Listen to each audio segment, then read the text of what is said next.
Hey everybody, welcome to hanging out on Monday night. We've got an interesting crew in here tonight. We got Damon, we've got Buddy, Jay, What's up? Eric, and Eric's cat. Yeah, Your cat, that is a cool cat, dude. Is that a Siamese cat? you can have them. I'll ship them to you. I love him. I'm already a fan. He looks Siamese, but I don't think he's all Siamese. I don't think he's purebred. Maybe he's Vietnamese. Yeah, Who knows? cool cat. Might I'm be the from hater. Law Cats are fan. evil. They'll So kill you in your sleep. I know that. no, they yeah. Jay didn't grow up with animals, I don't think. A dog. I had a dog. I had a couple dogs. I like dogs. No. Cats. Cats are evil. I fear cats because you stand there and they're suddenly there. You got to put a bell around their neck, or you're forever wondering, like, what's that? Is there someone watching me? And there it is. Yeah, yeah. Never hear about a golden retriever that like paws its owner's face and when they die in the room. Cats, I don't know, dude. I've heard stories. Just saying. Well, National Enquirer told me it happens, Brian. It must be true. it could be. If it happened on Facebook, it happened. So we need to talk about something tonight. I did a video today. Jay asked if it was about monitors because I've been doing a lot of monitor Yeah, videos a lot of lately. monitors video lately. But no, actually not. Somebody had made a post in the DJ Help Desk. They were talking about how they did this gig, and the general manager of the facility came up to him and was really impressed that they actually were like mixing music. So, boy, your setup looks great. You're actually mixing. There are a lot of DJs that come in here with just a laptop and they just don't even try. They're just playing music. So I don't even know why they, bother hiring these people, because we've got a house PA. We could just play Christmas music for these parties over the house PA. So this DJ was saying his takeaway was, bring your A game to every show. And always have a neat, clean setup, and, mix your tracks and be professional and be on it. And that's a really good takeaway from this, because he got some feedback from this GM. And I kind of went somewhere different with it, like I do. And I was thinking about what people notice and what they don't notice. From this GM's perspective, for example. This person sees a different DJ every weekend, right? They probably see some horrible stuff.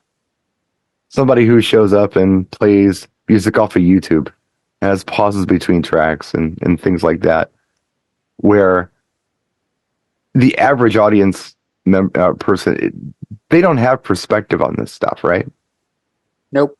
So here was my takeaway. But this is what I got to thinking about. If something's amazing, people notice because it's, oh, wow, that's incredible. If something's really bad, they notice. But if everything is just fine, they don't. What do you think of that idea?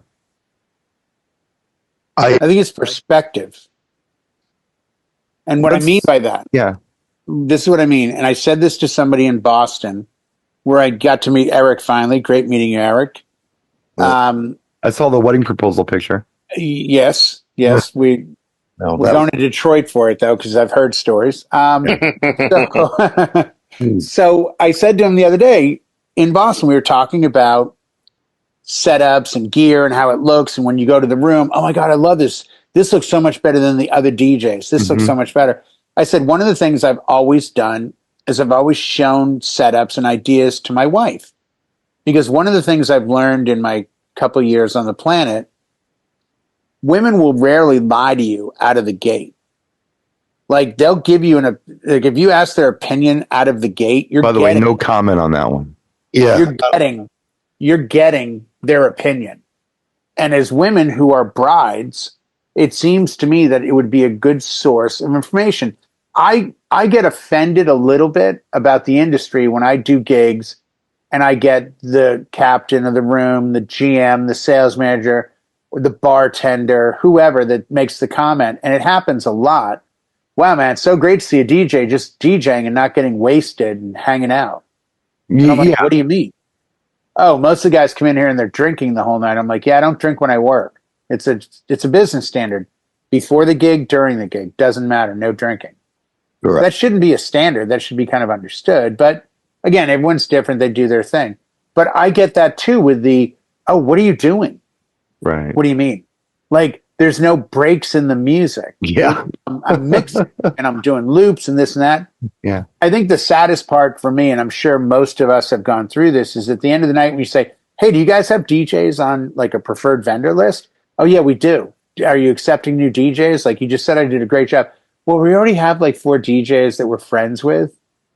Oh, so you'd That rather happens. recommend less talent because you're friends. Yeah. I Well- get it. That's cool. Here's what I was thinking, just to give you some perspective on this. I'm going to suggest that if you've got the best music files, FLAC, CD, WAV, whatever, you've got a fantastic controller with a great sound card, great speakers, everything's tuned perfect, absolutely perfect for the room that you're in. It's not too quiet, it's not too loud, it's just right. I think that when you do that, most people don't notice. What they notice is distortion. What they notice is it's too loud. What they notice is it's honking at them. What they notice is they can't talk at tables or there's feedback over the microphone. That's the kind of stuff they notice. So maybe people notice things when they're wrong, when there's a problem. Otherwise, a lot of people may not even notice. What do you think of that? They may not even know you're in the room, crying out loud, unless they hear the feedback and say, what's he doing up there? You know, or, right, I see what you're saying. Like, yeah, they hear the music, but they're not going to think twice about looking you up and down or try to pick out something that's wrong, you know? They notice when there's a problem, Right. you know? Yeah, no, right. That's exactly what you just said. You know? Lighting is the same thing. And I gave the example of, hey, I'm lighting my face up right now, right? But if I did this, that would kind of suck, right? So lighting something up or light that you can see is great, but the light source, if it's in people's eyes, maybe that's not so cool. Maybe that's the kind of things that people notice at events when it's uncool, when there's a problem with the lights, with the sound, with the setup. And that was just my takeaway from it, I don't know. I think you're right about it, though. I think it comes down to, and again, it's like me going to my wife or other people saying, hey, what do you think of this? And we talked before we came on camera that I saw a great light show a couple years ago that the 4 lights collectively probably cost $400. Right. And it looked amazing because the DJ did the right thing with the right piece. I think too often we go into sound active mode. We take really bright lights and just go, look how good they are. They're super bright. Well, that doesn't mean anything. You're blinding people. Grandma can't see now or hear because we think the audience expects something else. And I agree with you. If we're just doing what we're supposed to, it's fine. And doing it well. Right. I've flown almost 70,000 miles this year. And every single flight went great because I got up in the air. I got over to my destination. We landed and I got off the plane. And that was my expectation. Right. That's what you expected to happen. I didn't expect someone to juggle down the aisle. I didn't expect somebody to be like, here's your 9th drink or here's some money. Right.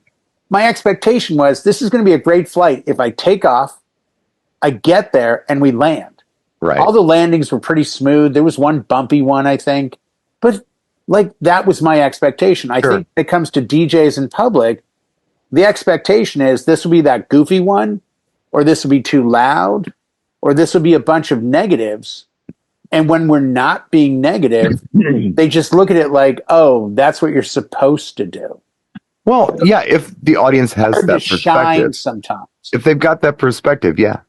Yeah, it's hard to shine in a world where the level of expectation is low. And even though you should be able to by going above it, it's sort of like anybody's job. If they do their job well, what defines well? I mean, if you put a bolt and a nut and a washer together and you do it in the time allotted and you're consistent, you're doing your job well. Is someone supposed to come through and go, "You're amazing"? But I think we have that ego part of us that's like, "Man, did anyone check out that last mix?" I mean, I do it admittedly all the time. When I do Turn Down for What into Dancing Queen, that's my little cry to the crowd of like, "Hey, everyone, look at me for a second because I'm going to wow you." And I think that's when you start to shine a little brighter. Otherwise, you're doing your job. Well, yeah, I mean, there are. I got one for you. I've been watching a lot of Alex Van Halen interviews because he just wrote that book, Brothers, about him and 80, right? Yep. And he said something that I thought was pretty interesting. And there's something his father told him. His dad said, nobody goes to listen to Elton John. They don't buy a ticket to go listen to Elton John. They buy a ticket to go see Elton John. So they're not, hey, did you hear Elton John last night? No, did you see Elton John last night if you went to the show? Yep. So it doesn't matter how well you play. It's how did you perform? It's the performance. His dad said you're only as good as your last gig. Oh, yeah, sure he did. And something about Joe Bonamassa as well, I'm sure. As a matter of fact, whoa, Joe Bonamassa got brought up. Come on, Joe Bonamassa. Grab the beverages. I'm thinking it's almost the opposite with DJs sometimes. In the school that I'm from anyway, I don't want to put on a look at me show. I want people to come to listen to what I do. Not necessarily to see me perform, but to listen to my performance. And that's just the school I came up with. And, yeah, but you have a perspective that I don't think many people know. And you gave me this sage advice years ago. We were talking about the MC aspect. And I remember clearly you saying, you know what? The crowd at that event, they're looking at you. And the only thing they can draw from is Jay Leno, Jimmy Fallon, Seth Meyers. Those are hosts. That's what they've seen in their life when they see someone hosting. And I just remember thinking like, damn, I never thought of it in that perspective of you can't be the mousy little thing on the mic and all that. You have to understand their expectation is you're hosting this, and the level they're accustomed to is really high-end people who are very, very good at their job. So if I get on the mic and be like, "Hey everybody, I just want to thank you for coming tonight. It's going to be fun." Well, this guy's a dud. This guy sucks. This guy's terrible. Versus, "Everybody, welcome. I can't wait to have a great time with you guys. Guys, make some noise for the bride and groom," or something. Oh, good. He's getting us excited. It's that same kind of, you have to know where your role is for that event. I did a gig Saturday night. My role was to not talk a lot. Yeah. My role was to just play music. Yeah. And halfway through the night, the client's like, "Do you have any trance?" I'm like old Tiesto, PVD, that stuff. That'd be great. They're all gambling, 45 people. They were thrilled. They were in their 30s and 40s, super uber tech geeks from a major, huge company that I won't say.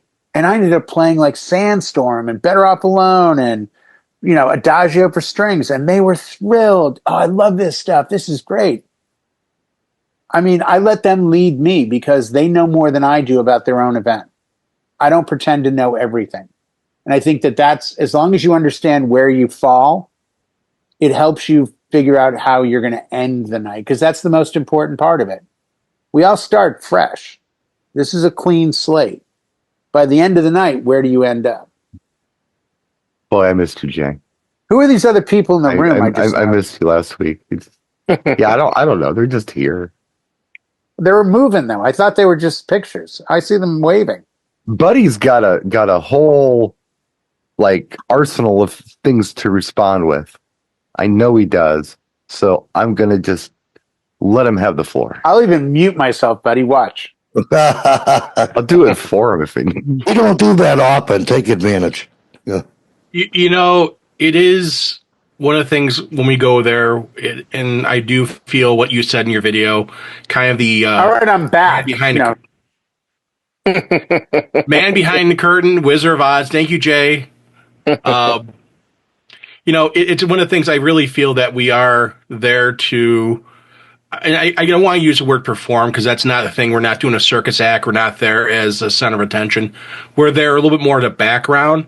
Having a nice presentation, I feel, is an important thing. A nice look, clean look, not having things over the place. But it's also how you present yourself to things. And last night, we had a wedding last night, and I talked to the manager that was there for our room, and I said, I was really happy working with you tonight. And he said, yeah. And he kind of like you alluded, he said, yeah, a lot of DJs here don't do the same thing you do. Husband, wife team, your wife doing the coordination, all the other stuff. And it's just one of the things that when you have that separation from other DJs, and I feel it gives me a verification on what I'm doing. It gives me a positive spin, and it's telling me I am doing the right thing. He noticed it. The crowd, the people there, it's not about me. It's about the couple. Yeah. I don't want to, I want them to be wowed by the fact that they're dancing, having fun, and music wise. Yeah, let the them thing be is the that star of the show. Yeah. Well, again, I don't want to be a ringmaster in a circus. I want to be. No, it happens organically. Well, yeah, and the thing is that I just don't want to focus on me. I always want to focus on my couple. The big thing is that when you have to do anything, you should always do your best. You should never sit back and say, oh, well, I'll phone it in. I'll be basic. I'll do nothing. You should be doing stuff. And the other thing is DJs who are just basically click and dropping songs and playing songs and letting in a system play it automatically.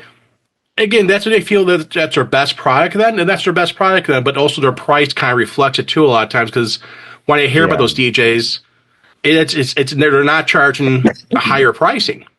We're all on just the different way levels. it is. We're all on different levels with that.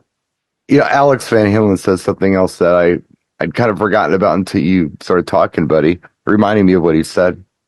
Something his dad told him, said, never work the music. Never work the music. Play the music. Work the gig, but play the music. Don't force it. Play the music. Have fun with it. Enjoy it. I think that as DJs, that resonates with me. It's difficult when I have a rigid playlist from a client and I don't have a lot of room to do things and improvise and make things happen for the audience in front of me that I feel like would be good for them. That's kind of working the music. But if I'm just let to do what I need to do and I'm watching that audience and I'm playing to them, that's so much more natural. It's a much better product when a client allows me to do that. I mean, you got to have a client who allows you to do that to make that happen. Something else that I thought was interesting. He said, and he didn't take this quote as his own, but I've heard it before. It's been a long time. And unfortunately, we're kind of stuck there on YouTube with this. Talking about music is like dancing about architecture. Just, you have to play music. It's hard to talk about it. I don't know. Throwing it out there.